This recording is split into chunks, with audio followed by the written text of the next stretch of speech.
Hey, good morning. I'm John F. Gately. You can call me Jack, broadcasting to you from beautiful Plymouth, Massachusetts. Just had a little rain overnight, massive thunderstorms yesterday. It was like I've lived here for 20 plus years, and yesterday was like the loudest thunderstorm or lightning and thunderstorm we have ever had here in beautiful Manomet. It was like right on top of us. The dog was scared, of course, and I was like, "Whoa!" I was the only one home. I was scared, wicked scared. And yeah, so hopefully today the rain is supposed to subside, and we're supposed to have a pretty good afternoon, from what I understand. Scattered showered here or there. It's summertime, It that kind of happens. Great to have you here today. Remember, today is the first show ever we'll be taking your live calls. So this is like a kind of an experiment. I know, and we'll see how it goes. And that will probably be towards the bottom of the hour, so to speak. So we'll do our regular monologue, and then we'll take some calls later in the show. Great to have you here this morning. Thanks so much for joining us. Let's see. Got a couple of extra moving parts than normal.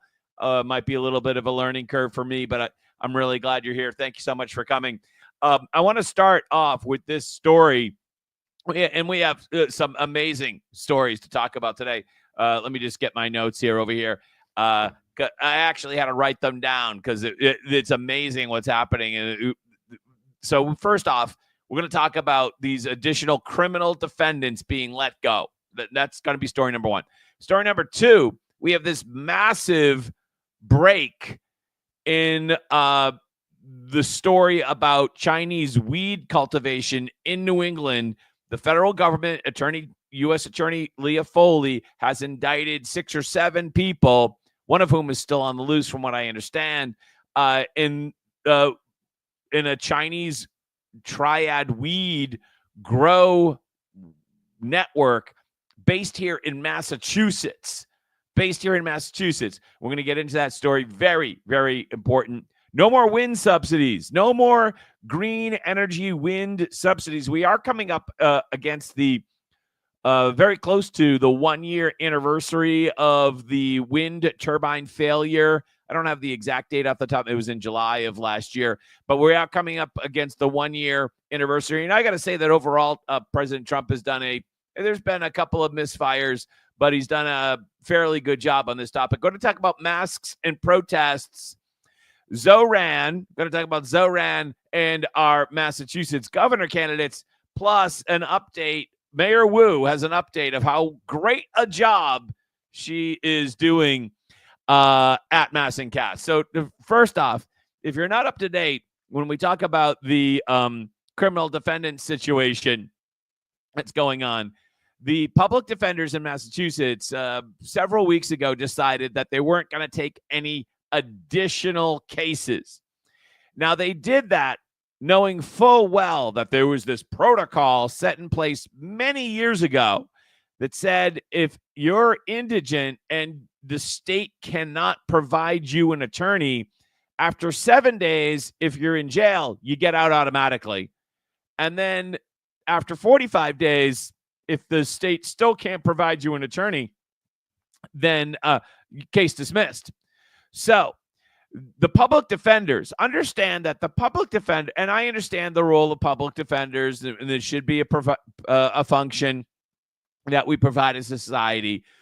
But understand that the public defenders almost universally are extremely far left people who kind of have a vision of criminal justice consistent with Rachel Rollins, right? They want to decriminalize a massive amount of things, right? That's their viewpoint. And they also want a raise. So they came up with this strategy that basically said, okay, we won't work for 6 weeks, which is basically 45 days, right?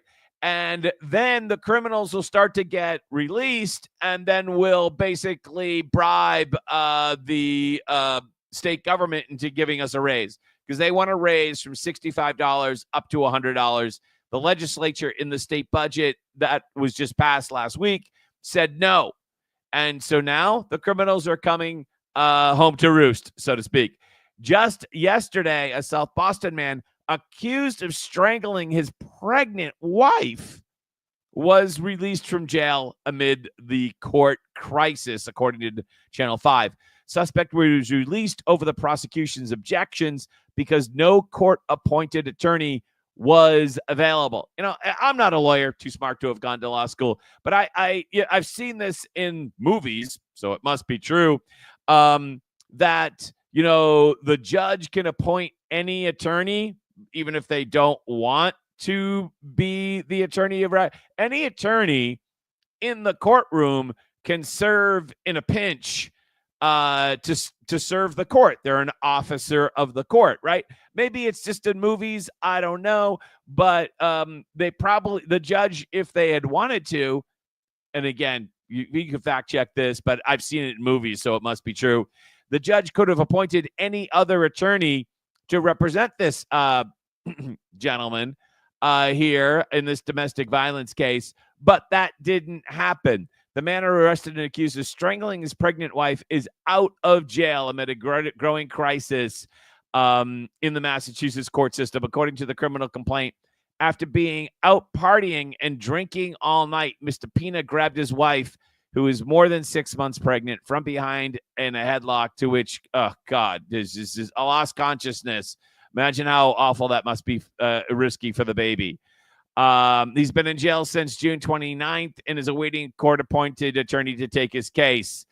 But, of course, the court-appointed attorneys have stopped working or taking additional cases, and so Mr. Pina is back on the street. Yeah. Way to go, court-appointed attorneys. Just stopped working. Thanks for that, because you're not happy. They should be like air traffic controllers and teachers that you can't strike. That's the kind of way I look at it, right? If you want to raise, okay, let's talk about it.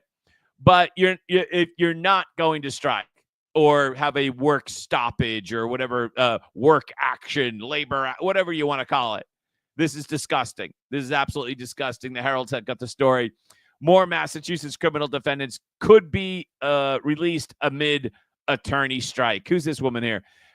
This is Supreme Judicial Court Justice Agarez Wendelat, whoever that is. Who cares? It doesn't matter. So understand that we live in a supermajority Democrat state, and many Democrats are for decriminalizing. There's a lot of Democrats out there that share the Rachel Rollins viewpoint on crime. And effectively, they came up with this brilliant strategy to decriminalize all sorts of things, and their job is to get their clients off. And guess what? They're getting their clients off. Funny how that worked out, right? They're achieving their political goals under the guise of looking for a raise. Sure they are. I'm sure they want the raise, but they're also probably not disappointed. They're not disappointed that this domestic violence perpetrator, allegedly, is back on the street. They're not disappointed. They think that's a good idea. Let's get the guy who tried to strangle his pregnant wife. Let's get him back on the street. These defense attorneys think that's a good idea, and then they just got their way. 2 thumbs up. Way to go. My viewpoint is, I would file a bill saying, no, you can't strike. And at this point, hell no, you're not getting a raise. If you behave like this, do you think I'm giving you a raise? F off. No way.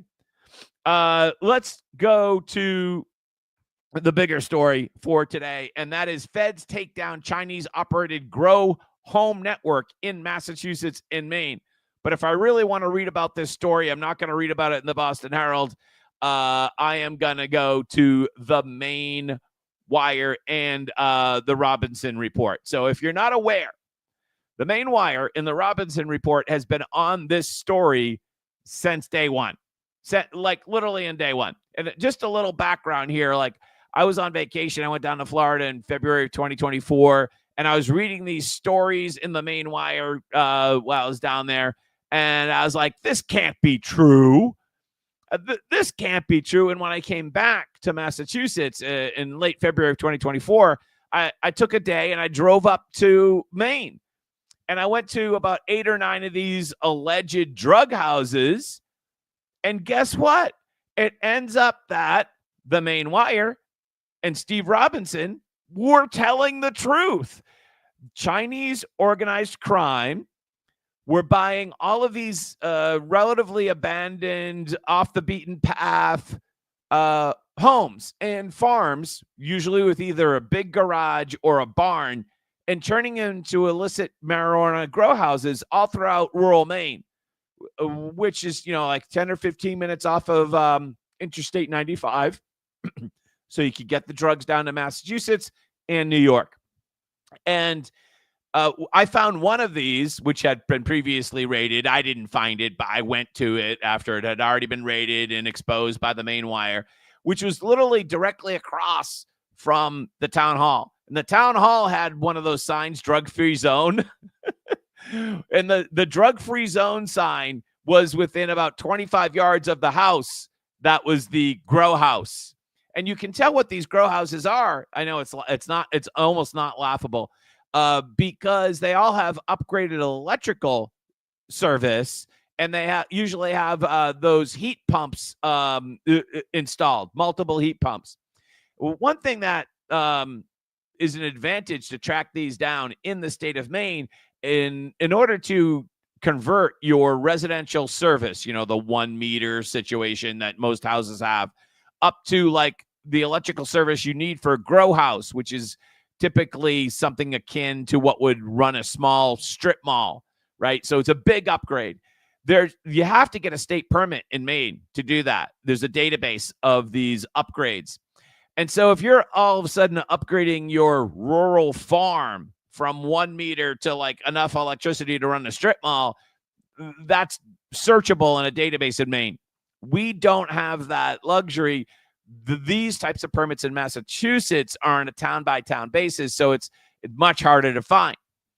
And since that year and a half, I don't want to overstate this, but since that year and a half, we have found a couple of crumbs, a dot here, a dot there, but not really able to connect the dots. And so really I haven't had any story to bring you here in Massachusetts. There was a grow house out in Western Massachusetts, which we went to. There was a facility selling marijuana grow equipment, the lights and stuff like that. And maybe they were selling illicit Chinese pesticides, but nothing that we could prove.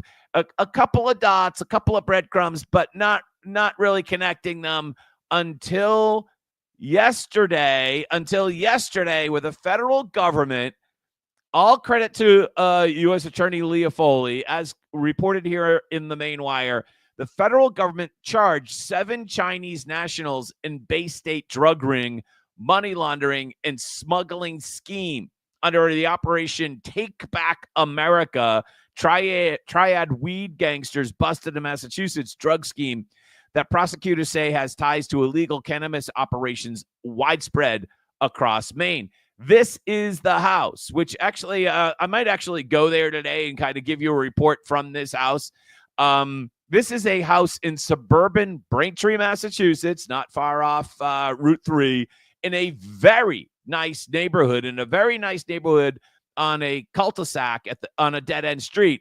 And that house was apparently the headquarters for this triad drug operation in Eastern Massachusetts. I had been kind of looking in Western Massachusetts, going with the rural, out of the way, beat up, not hiding, hiding in the hinterlands of Western Massachusetts like they do in Maine. But apparently this was an operation based in Quincy and Braintree, literally in a very densely populated neighborhood. So part of this story, which again is covered in detail at the Maine Wire, part of this story is they would smuggle Chinese nationals across the Mexican border. And these Chinese nationals would then pay off their debt, because in order to smuggle you off the over the border, you got to pay the cartel, right? In order to pay off the debt, they would work the grow houses, and the people that ran the operation would keep your passport safe until you worked off your debt for coming into the country illegally. So this has a whole auto pen Biden administration pro-invasion aspect of it, which of course, let's just remember, make it always a local angle. Maura Healey, let's just remember, was pro-invasion, and with that invasion comes all of this crime.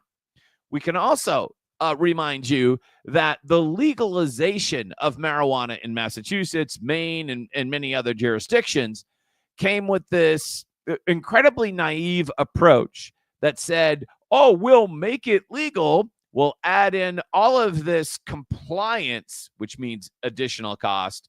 We'll add in a bunch of taxes, which means additional cost. We'll put the price of legal marijuana way up here, and completely naive to the fact that, oh, if you put the price of marijuana way up here, artificially high, then someone's going to come in and produce it at what it really costs to produce it illegally. And that's exactly what's happened here. Is legal marijuana became so expensive that it became a business opportunity to grow it and traffic it illegally. And Chinese organized crime saw that as a business opportunity and has taken that opportunity in Maine and in Massachusetts. And it's always been kind of ridiculous to think that this activity only existed in Maine, that the Chinese organized crime would be like, oh, we're not going to operate anywhere else but Maine.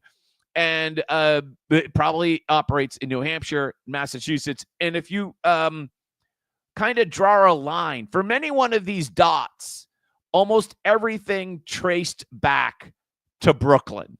Almost everything traced back to Brooklyn in this story, because most of the marijuana that was grown in Maine, from what we understand, was transported on 95 back to Massachusetts and New York. By the way, over at TCN, Tucker Carlson Network, you can watch the Steve Robinson, Tucker Carlson joint venture, from what I understand, called High Crimes, Chinese Mafia's Takeover of Rural America. A secret drug empire backed by China is taking over small towns in America. You can watch that over at TCN, the Tucker Carlson Network. So, big story here. We do have the press release from the U.S. attorney, which we will not go into. I am telling you now that the indictment for these criminals, allegedly, has been unsealed, but has not yet been posted to the federal government. So we're going to try to get what they call the charging documents. We're going to try to get that today. Because there might be some additional details. Originally, the indictment was filed on July 2nd under seal, and there was a motion which was granted yesterday to unseal it now that they've been arrested, or 6 out of the 7 have been arrested, but they haven't yet posted it. So hopefully it'll be posted shortly to what they call the PACER system. So these gentlemen, 39 of Braintree, 36 of Weymouth, 38 of Braintree, 35 of Braintree, 35 of Melrose, 35 of Quincy, and the oldest person was 47 from Greenfield. I did post this up. This is a contact list of East Coast, apparently, marijuana cultivators and distributors. So fairly organized. This is the house in Braintree, which we mentioned. And then they did catch this guy.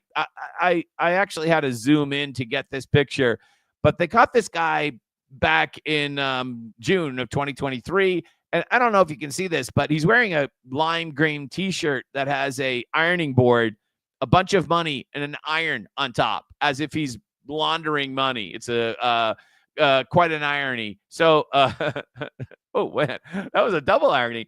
So, anyways, we're gonna continue to look at that story because this is not an isolated case. There are probably other segments of Chinese triad organized crime operating throughout Massachusetts. We've been working hard, to kind of connect these dots. Just that didn't work. And all credit to the U.S. attorney for acting on this. The U.S. attorney, Leah Foley, if I'm not mistaken, is one of her specialties is kind of organized crime and that type of this, and she's really made it a priority.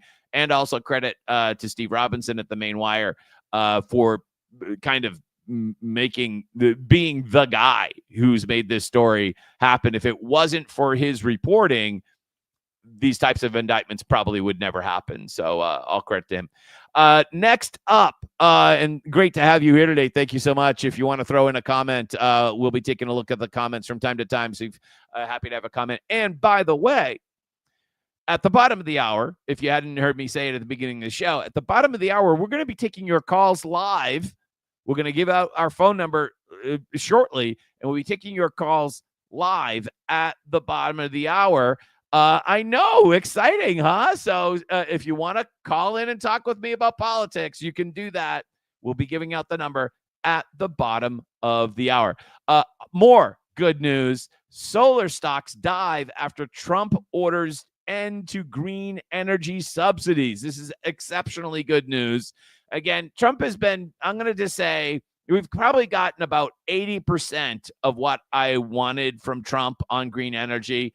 I wasn't really super happy about the flip-flop on Empire Wind, but I understood that it might be part of a deal to get a gas pipeline. So, I live in the real world. So, if we can get a gas pipeline, we're trying to make a deal here. So, I don't want the Empire Wind, but if we can get about, you see, it's a trade. Everything in life's a trade-off. But I was very happy with the fact that the solar stocks retreated Tuesday. This is the lifeblood of the green energy scam. These tax subsidies, right? These green energy subsidies. None of this makes sense from a business point of view unless you have these giant energy subsidies.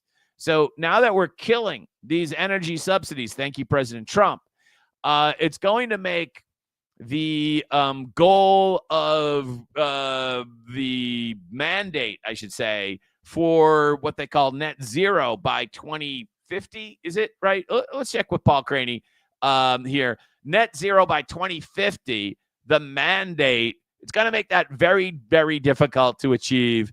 Paul Craney is saying that would cost every person in New England $2,000 a year. So if I get that, Paul, if you have a family of 4, it would cost $8,000 a year. $8,000 a year? Wow. For a family of 4. Unbelievable. This is a bill that Mike Urban posted the other day on Monday, I think. Charges for natural gas. The person bought $1.99 worth of natural gas, but it cost them $81.07 to deliver the gas. Like, you can't make that. What is that ratio? Like, you can't make that up, right? That's what, a 40-to-1 ratio, right? Am I right about that? Is that a 40-to-1 ratio? I think it's a 2-to-80 ratio. Yeah, so 2-to-80 is 40-to-1. I think I can do that math in my head. That's a 40-to-1 ratio, if I'm not mistaken. Completely insane. Completely insane. There is no way. And I was really happy to participate in the Robert Price event that Mass Fiscal posted. And I think they're going to be coming out today with the full video for you to watch today on YouTube that we held with Mike Urban. Mike Urban was there. Jessica Machado was there.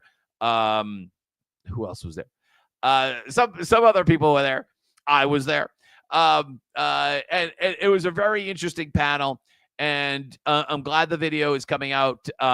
and the bottom line is, and Mr. Bryce's point was that not only is this like economically unfeasible, it's just physically unfeasible, especially here in Massachusetts. There's just no place to put these things. And that's why these battles in these small towns, like Oakham, when you're stopping to, or stopping the, how do I want to say this? Battery charging station from being installed in these small little towns all over the place. And there's one in Everett, and there was one in Westfield that also got stopped. When you're stopping these things, it really has it really makes an impact. And the last comment I had on that forum that night was, I remember, and I think this is the green energy's biggest weakness, and you can see it in Maura Healey. It's literally like embodied in Maura Healey herself. And there's this famous book by Robert Caro, C-A-R-O, and it's about Robert Moses, this mammoth of a man who built all sorts of things throughout New York City in the 1900s. And he's most notable for highway construction, but he also built bridges, the West Side Highway, the Triborough Bridge, all sorts of things, playgrounds, dams, all sorts of stuff, but mostly highways. And he seemed unstoppable. And the highway construction kind of came its own like unstoppable animal because of the contracts and the kickbacks and the money laundering. You give me a contract, I'll donate to your campaign. You know the thing. And then Moses, sometime in the mid to late 60s, suggested to build 3 highways across the island of Manhattan. And that was just too much. That was hubris of that was insanity. And a small group of people got together and stopped primarily the highway that was going to be built through Greenwich Village. And stopping that highway, because up until then, it was like impossible to stop Robert Moses in highways, right? In interstate highway system. But they stopped it. And that stopped all the other highways from crossing over the island of Manhattan. And it sent a signal across the nation. And a couple of years later, the federal government basically suspended all highway construction because Robert Moses said that highways relieved congestion. But what we learned is maybe highways cause congestion, right? So right now, it seems as if stopping offshore wind, especially offshore wind, seems impossible. But it sounds like it might just start to become possible. So, I'm very excited about the Trump administration's killing these subsidies.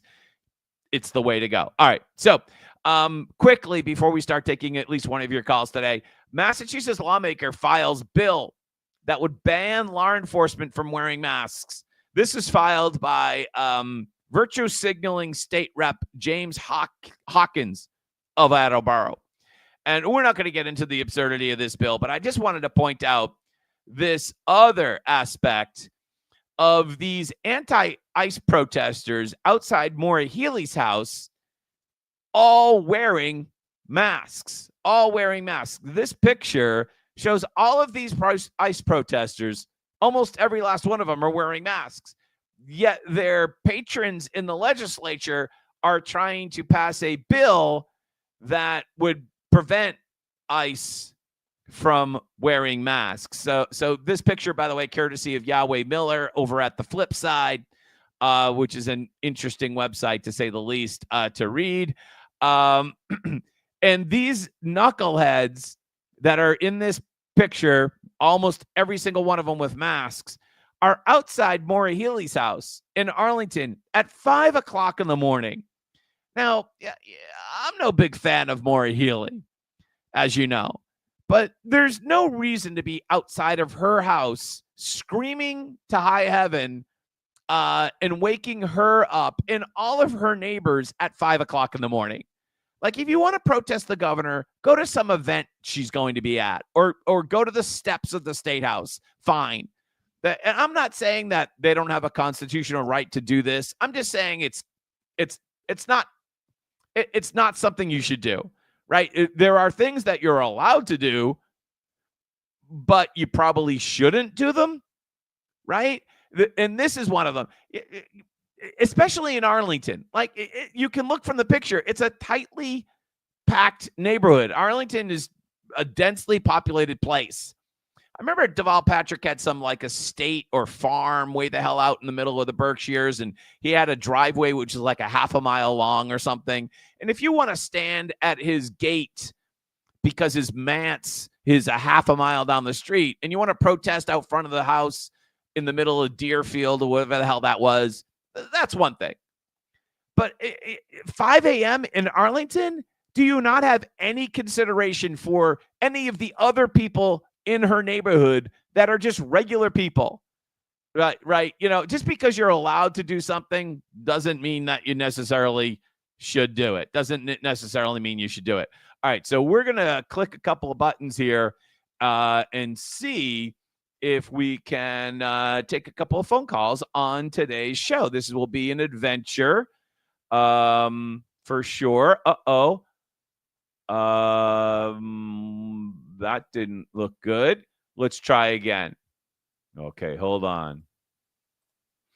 Let's try again. Oh, this is looking better. Okay, gonna connect that.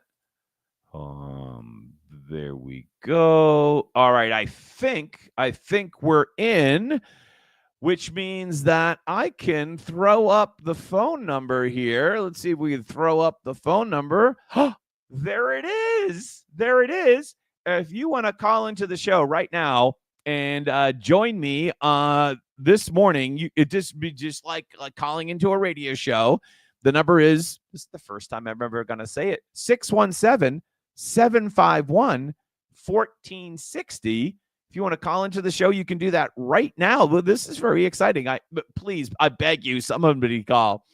I once hosted or guest hosted, I should say, the Michael Graham show. Remember the Michael Graham show? And I don't know what Michael was thinking, but he actually had me. He was in Ireland and he needed someone to host the show, and somehow I was his only option. And we didn't get many calls that first day.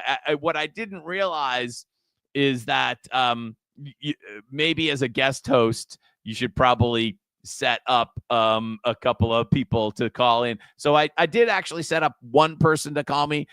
They should call me now, by the way. 617-751-1460 is the number. Oh God, I feel like one of those old talk show hosts giving the number out.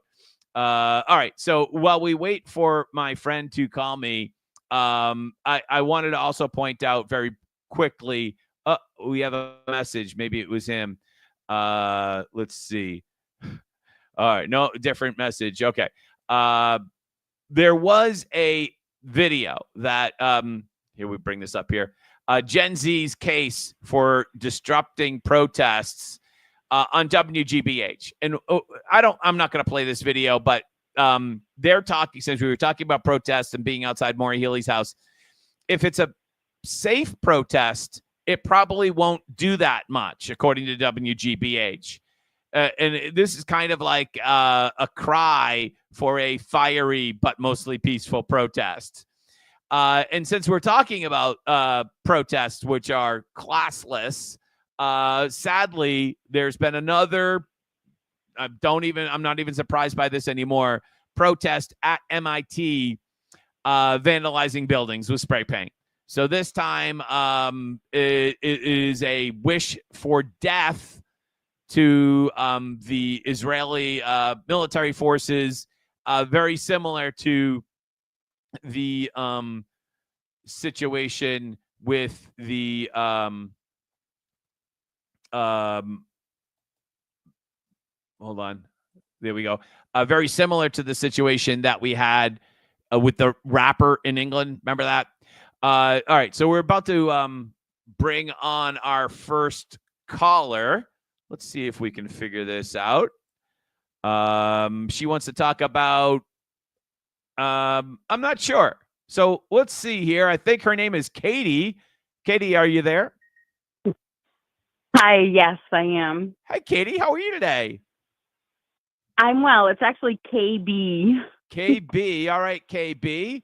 How Uh, are you? Thank you so much for taking my call and congratulations. This is so exciting to be able to call in. well, you wanted to talk about the Bar Advocate program. Go right ahead. Well, I yes. First of all, I would actually like to put out there that Aaron Packard is running for governor. A lot of people aren't aware of that yet. They're giving the other two guys a lot of um, exposure. And I'm hoping that Aaron is listening and hopefully he'll call in. And if not, maybe you could get him on your show. I think you would really like him.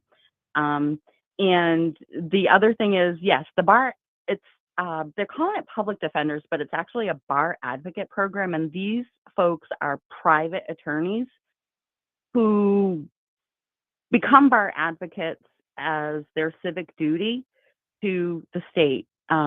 They take on indigent defendants at a much, much lower reduced fee than their regular legal fee. I was a paralegal for almost 25 years. I worked for a criminal defense attorney. We did only private work until a few years to the end of his lawyership. He's a judge now, a great judge. He's not a crazy cuckoo bird judge. So, how do you feel about You want him. How do you feel about the work stoppage? So I guess my whole point is this: the bar advocate program, they're private attorneys that should have their own private clients, and they do this to help out. But the way it has become in the last 20 years is these attorneys literally, they don't have an office, they don't have their own clients. It's like lawyer welfare. They go into court every day, and if there's no CPCS attorney, which is the Committee for Public Service something, and Public those are the counsel. attorneys public, thank you. Those are the attorneys that you typically would call a public defender, but they're not. It's CPCS. So when people keep saying public defender, it's really bar advocate, and those are private attorneys. They have absolutely no what's the word I'm looking for? No right to go on strike. It's despicable, in my opinion. We did it the last 2 years. To literally put on his resume that he did some civic duty. But these attorneys today, So he they're could using become a it as judge. welfare. Yeah. Well, he was a private attorney, did very well, never had to, advertise or anything because he was a great lawyer. And as to put on your resume to make you look a little bit better, you do some bar advocate work. Because when you're making $400 an hour, an indigent person cannot afford that kind of an attorney. And so you take on a few of those cases a month. You don't do it every single day, which I guarantee you, if you go into court, go down to Worcester District Court, go up into maybe courtroom 23. I think that's where they do all the arraignments. That's where you get appointed your attorney. You'll watch. If you go there for 1 week, you will see the exact same private attorneys there every day, day in and day out. And that is how they get their clients. They can't get real private clients. So now they're crying because, well, I'm a private attorney and I'm only getting $65 an hour. Yeah, but you're not really a private attorney. They should go work for CPCS. They should, in my opinion, get rid of the bar advocate program altogether because it's not what it used to be. Is there? And I know It I'm sounds rambling. to Sorry. me, just sorry to interrupt, but it sounds to me as what you said at the beginning is this is lawyer welfare, that these lawyers wouldn't be lawyers if it wasn't for this program. Maybe we have too many lawyers. Absolutely. You're absolutely right. And this is what they do. They give you a terrible defense. They talk you into making a deal because it's easier. And you go to court 5, 6, 7, 8, 9, 10 times for something that if you had a private attorney, you'd probably go maybe 3 times. You go for your arraignment, then you go for, the pretrial hearing, and usually it's done unless you go into trial, unless it's something serious. But for most of these people that get the bar advocates, these are not serious cases. They're like OUIs or, driving without a not driving without a license, that can be settled. But it's dumb stuff, trespassing, B&E, things like that. And these private attorneys that do this lawyer welfare, they drag it out, because every time they get $65. All right. So let me just ask you two questions. So it seems as if the system incentivizes increased billable hours because the lawyers are getting paid at such a low rate. And second, Correct. the case that we started the show with was a serious domestic violence case of a husband strangling a pregnant wife, 6 months pregnant. So these are not all like right. Yeah. these are not all minor cases. That is serious. But let me just ask you real quick. Should they get the raise? No, I think if you're a private lawyer, you should be busy with your private clients making $400 or $500 an hour. You shouldn't be. Got it. 65. Or you shouldn't be a lawyer. Or you should go work for CPCS. Or not. If you or want go to be work a at Dunkin' Donuts. Right, but seriously, Jack, if you want to be a criminal defense attorney and you do not have your own private clients and you have to rely, I mean, when we did it, we represented some pretty high profile criminals. I'm not going to go into anything, but, this was back in early 2000, and there was a lot going on. There was a whole big thing in Sturbridge with a drug dealer. He kidnapped his wife, or girlfriend. He killed her. He took the baby. Get into the details, we had clients. Yeah, well, KB, it's all public. It's all public. But KB, yeah. I want to thank you for being our very first ever Thank caller you on the so show. Thank you for letting me go on, because that is a real touchy subject for me. It always has been, and I'm really glad that it's in the forefront, because people need to realize that it is lawyer welfare. And all these people who cry about welfare. I'm also new at this, so provide me some grace here. And I want you to call back sometime in the future. All right. Oh, I definitely will. Thank you for giving me so much time. Good luck. My pleasure. Thank you. Thanks for being the first ever. Let me just take care of that. And I think we have our next caller up. Yeah. Angry Survivor is our next caller. Hi, Angry Survivor. How are you? Jack, how you doing? You're doing great. Great to have you here today. Thank you so much. So for those of you who don't know, Angry Survivor, you can find her on Twitter or X, and we're longtime friends on the internet. Great to have you on the show today. Thank you so much. I was just actually calling one to say this is an amazing idea and good job. You're doing good. You're doing great, Jack. I love you local guys that get out there and just do it. You're just going to the places and being like, see the lie? See what's going on. But when you covered the attorney situation, it piqued my interest, because that's the general. I just mean, like, there are serious cases that they are taking and they're doing this too. And I did not understand. You put some pieces together for me as somebody that's going through a criminal trial as the victim and witness.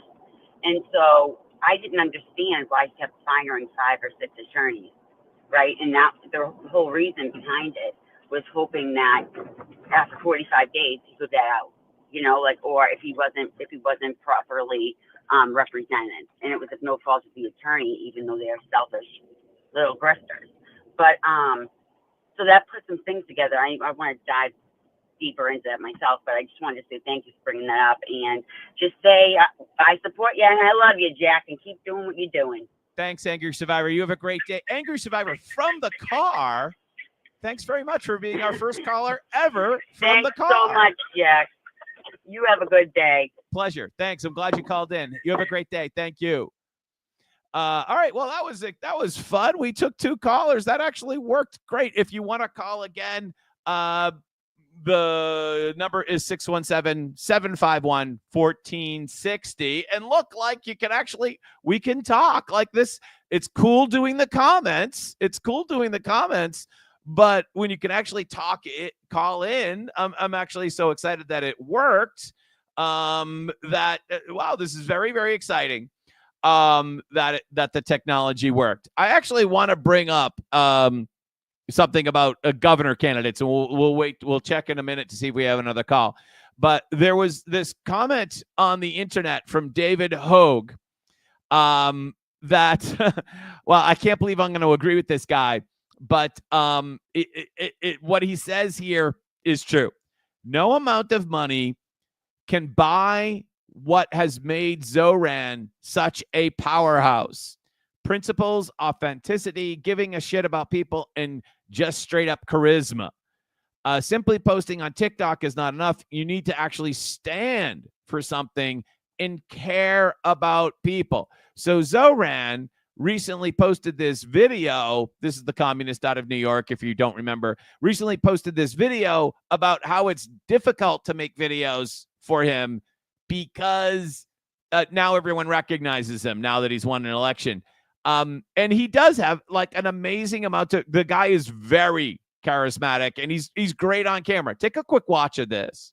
Every take is gonna be all right. That's slower than a tourist walks in Midtown. All right, a little cringy. You want a photo, brother? Yeah. Yeah, let's take one. Yes, that's me. That's me. Yes. Yeah, we can take one. Thank you. I appreciate you. I put it somebody that wants. Thank something. you. Congratulations. Thank you so much. All right, and then it just We're on our devolves way. into a selfie fest. It just devolves into a selfie fest. But it's very well edited. It doesn't seem edited because it's all like handheld camera, but it's spliced. So there's not a lot of dead time, unlike this show. There's not a lot of dead time, and it's very, very well edited. And it puts out a, how do I want to say this? It puts out a vision of Zoran, which is incredibly positive, And what I want to observe about this is actually something that David Hogue has observed here, is that no amount of money can buy what has made Zoran such a powerhouse. And the reason why I say that, and if you, let's just take a look at Mr. Shortsleeve's video from yesterday. He's standing out front of a sign for a restaurant on Route 28 in Yarmouth. Probably a lot of you know where that is. And for some reason, he decided to stand still and talk in front of the highway for 33 seconds. And actually, almost everything he says in this video, I completely and absolutely agree with. But when you watch this video, and we'll just put it on mute because you can watch it yourself, if you'll notice a huge difference between this video and the one that we just watched and played with Zoran. And that is, it's edited. Now, Zoran has a little bit more of a buzz around him right now, obviously, because he just won the primary, not the mayorship. He's still got some more to do on that before he becomes the first communist mayor of New York City, if that should ever happen. But there's a huge difference in this video than in the Zoran video, like a night and day, absolutely night and day between one video and the other. Notice like the quick cuts, and it's just the Zoran he's just incredibly dynamic on screen. You can't buy that. And when we see stories like this story here from the Herald, which is taking a second to populate, here we go here. Governor candidates attack each other over fundraising data. Nobody cares about that. Nobody cares exactly how many dollars you raised. The only people that care about that are insiders. We're not going to go into this story because nobody cares, because it has nothing to do with putting food on the table or paying your mortgage or paying your rent. It might have to do with insiders kind of placing their bets. Okay, who am I going to write? Am I going to be on Team Keneally and write Team Keneally a donation because I think he's going to win? Or am I going to be on Team Shortsleeve because I think Shortsleeve's going to win? Where it's all about the swamp placing. This story is all about the swamp placing their bets on one candidate or another. That's what this story is about. But regular voters don't care whether you raised $200,000 or $400,000 or whether you donated yourself X amount of dollars. They don't care about that. They care about what Zoran is talking about. Zoran is a celebrity now because, sadly, David Hogue was right. No amount of money can buy what Zoran has. So we've been talking about this and, how we beat Maura Healey in 2026. And the answer is you don't beat her with money. Because she's going to out fundraise you. You beat her with somebody like Zoran or somebody that can become Zoran. By the way, all credit to Brian Shortsleeve, just to give him a little prop here. Maura Healey is threatening to withhold $125 million in cuts to local cities and towns for projects and programs that would benefit hardworking families. That is true, Brian Shortsleeve. In the same breath, however, Maura Healey is criticizing the Trump administration for withholding $108 million of grants. So, way to go, Brian Shortsleeve, for pointing out the hypocrisy of both of those positions. Meanwhile, since we're talking about gubernatorial candidates, very interesting thing happened in Marlborough the other day, in that the voters in Marlborough had a ballot question. And previously, the town of Marlborough voted to comply with the MBTA Communities Act. But yesterday, they voted to, and again, my computer's a little slow today. Sorry about that. Yesterday, voters overturned that compliance effectively, according to the Marlborough Current. So now Marblehead is going to be out of compliance with the MBTA Communities Act. And this has been a, how do we want to say this? Sore spot for Mr. Keneally, because he's been labeled fairly or unfairly as the godfather of the MBTA Communities Act. And you could argue that point or not. My point is about the MBTA Communities Act is that it actually promotes suburban sprawl. And it is a law that was put into place during the Baker administration that is a perfect example of how some Republicans who are definitely not conservatives view government. They view government as something that if only they ran, it would be okay. The problem with the MBTA Communities Act, it has all these enforcement mechanisms which were put in during the Baker administration, of which Michael Keneally was or was not the godfather of. Let's set that aside. But they were part of the bill. And then eventually the Baker administration is gone, and now you granted the government all this power. I don't know if you've noticed this thing about the government, but when you grant them power, eventually they tend to use it. So, yeah, funny how that worked.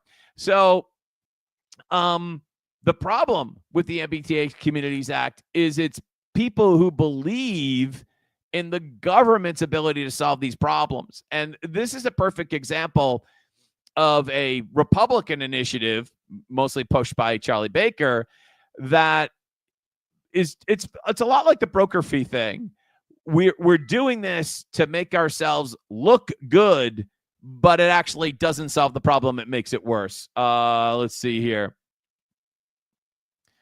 I just got to do, I'm trying to run a business here, as you know, so hopefully that problem will, that's a customer service problem. They can get back to me there on that one. There was one other caller who I was expected today. They did not call. Yeah, I wonder where they are today. We'll get back to them, in a second.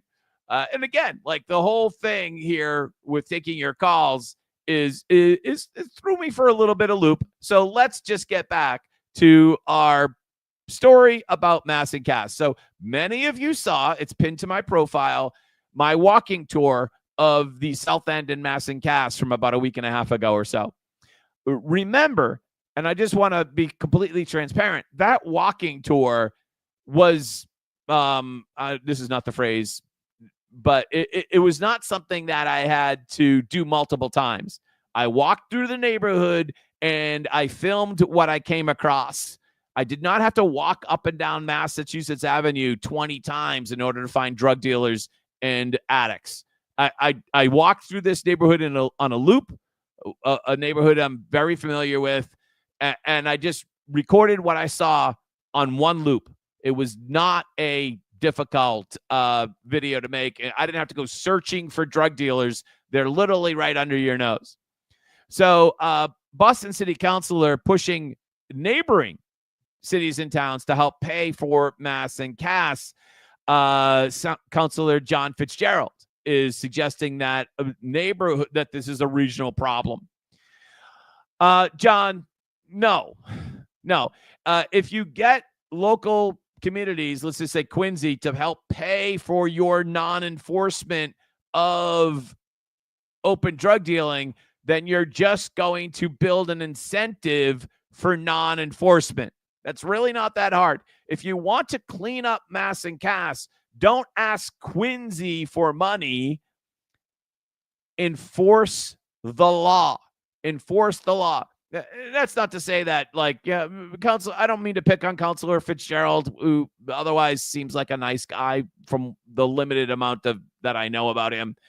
But if you want to clean it up, the tools are already there. You just need the will to actually enforce the drug dealing laws. And just a quick observation of what I observed, this upon multiple visits, is that from what I can tell, most of the drug dealing occurs like this, in small pods, where the drug dealer shows up and he has enough drugs, and you could correct me if I'm wrong about this, for maybe 15 addicts. Because what you don't want to do is have like a line of 100 addicts, because that's going to attract too much attention, and it puts your whole stash in one location. So from what I can casually observe, drug dealers have their minions dispersed throughout the neighborhood and sell the drugs in small packages, like enough for 15 people. That's what I've seen. There's not like a line of 150 drug addicts in one spot. There's 10 lines of 15 scattered throughout the neighborhood. Now, Mayor Wu was on GBH News yesterday explaining that the situation is getting better. Huh, really? Just by the statistics and the numbers. In fact, the number of people who are gathering outside is much lower than last summer or the summers before. The number of people who are living permanently on the streets is far, far lower. But we still have a challenge of outdoor congregate substance use and outdoor congregate substance abuse. Let me hold on. Do I need to get my Orwell poster? I do have my Orwell poster back here. Outdoor congregate substance abuse. Anybody know what that means? Open air drug market is what that. Let me just translate for this for those of you who don't speak Orwell or Baghdad Bob. Outdoor congregate drug use is open air drug market. Like literally, I'm walking down Mass Ave. Underneath Boston City Hospital. You know how they have the building that goes over Mass Ave.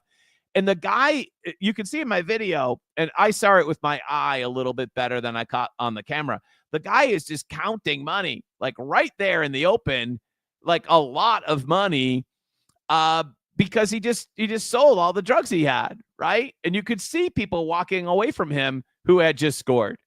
All right, back to Comrade Wu. And as we have tackled the larger problem, we have seen the challenges get worse in small targeted areas in the city, particularly in the neighborhoods and the sections of the South End and Roxbury and parts of Dorchester that we know. And so we are every summer taking one big step forward, and the challenge looks different a little bit every year because we are seeing progress on some fronts. We now have no encampments in the city of Boston, unlike many other cities.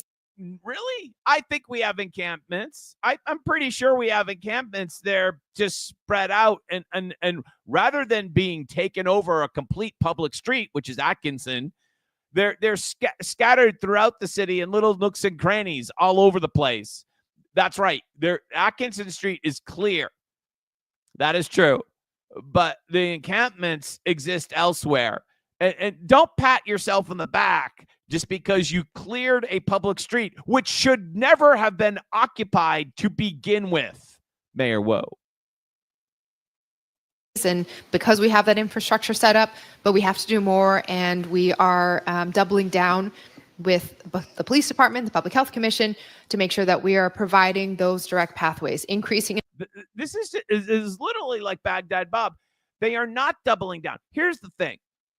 Mayor Wu does not want to enforce the law against open-air drug dealing and open-use narcotic use.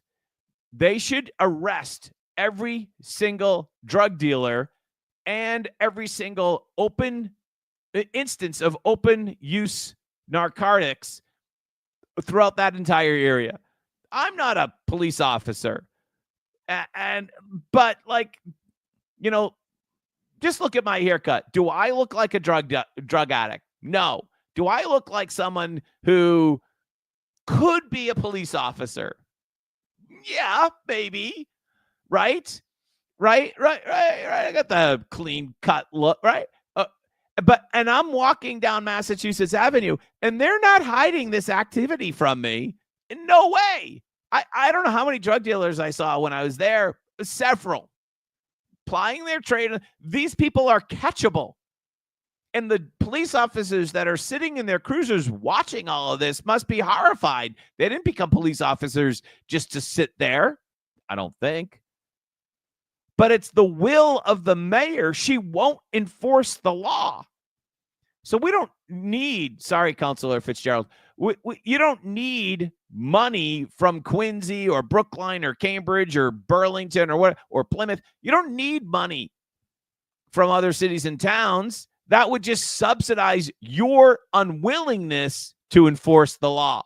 And that's the real problem here. And, oh, by the way, while we're at it, another one of your big problems is that you're giving housing to addicts, but you're not how do I want to say this? Requiring these addicts to be drug-free. You're not requiring them to be sober or clean.